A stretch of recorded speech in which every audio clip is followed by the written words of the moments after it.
আবারও জালাল মিয়ার অভাবনীয় উদ্যোগ। খেলাধুলার মাধ্যমে গ্রামীণ যুবকদের শারীরিক বিকাশের লক্ষ্যে শান্তিরবাজার মহকুমার অন্তর্গত পতিছড়ি মুরাসিং পাড়া বাজারে সংলগ্ন মাঠে অখিল মুরাসিং মেমোরিয়াল ক্রিকেট টুর্নামেন্টের আয়োজন করা হয়। জানা যায়, জনজাতি এলাকার 34টি টিম নিয়ে শুরু হয় এই টুর্নামেন্ট। মূলত লক্ষ্য যুবকদের শারীরিক বিকাশের পাশাপাশি নেশা থেকে যুবকদের বিরত রেখে খেলাধুলার মধ্যে আকৃষ্ট করা। এই লক্ষ্যে প্রত্যেক বছর অখিল মুরাসিং মেমোরিয়াল নকআউট টুর্নামেন্টের আয়োজন করল মুরাসিং পাড়ার রেডসন ক্লাবের যুবকরা। জানা যায়, অখিল মুরাসিং ছিল ওই এলাকার একজন মহান ব্যক্তিত্ব। সামাজিকতা ছিল তার বিশেষ মূল লক্ষ্য। তাই সোমবার এই ক্রিকেট টুর্নামেন্টের আনুষ্ঠানিকভাবে স্বর্গীয় অখিল মুরাসিং স্মৃতির প্রতিকৃতিতে প্রদীপ জ্বালিয়ে শুভ সূচনা করেন রাজ্যের বিশিষ্ট সমাজসেবী ডক্টর জালাল মিয়া।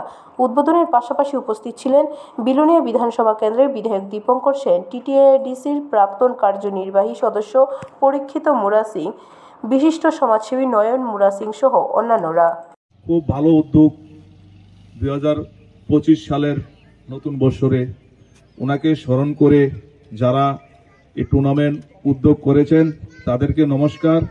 আর মঞ্চে বর্তমান বিধানসভার বিধায়ক এমএলএ দীপঙ্কর সেন স্যার মহোদয়, আমার শ্রদ্ধেয় বড় ভাই পরিতীক মুরাসিং মহোদয়। ব্যুরো রিপোর্ট, খবর ত্রিপুরা।